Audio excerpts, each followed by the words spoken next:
আসসালামু আলাইকুম। ভিডিওটি অনেক দিন আগের করা। যদি আমার ভিডিওটি একটু ভালো লাগে তাহলে সাবস্ক্রাইব করে অল বাটনটি ক্লিক করে দেবেন, তাহলে নিত্য নতুন ভিডিও পৌঁছে যাবে আপনাদের কাছে। প্রথমে 4টি আম নিয়েছি, আমগুলি ফালি করে কেটে নিয়েছি। তারপরে একটি পাতিলের ভিতরে পানি দিয়ে, পানি যখন গরম হয়ে যাবে তখন তার ভিতরে দিয়ে দিলাম আমের ফালিগুলো।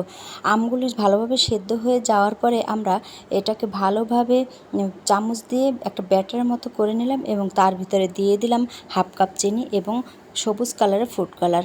এটা রেডম্যানের ফুড কালার, ভালোটাই দেবেন, না হয় তিতো লাগতে পারে। একটি ছেনির ভিতরে আমি এখন তেল হাত দিয়ে ভালোভাবে মেখে নিয়েছি। মেখে আমের ব্যাটারটি এর ভিতরে ঢেলে দিলাম। ঢালার পরে 3 দিন ভালোভাবে কড়া রোদে শুকিয়ে নিয়েছি। তারপর পিস পিস করে কেটে নিয়েছি। আশা রাখি ভিডিওটি ভালো লাগবে। নতুন ভিডিও দেখার আমন্ত্রণ রইল। আল্লাহ হাফেজ।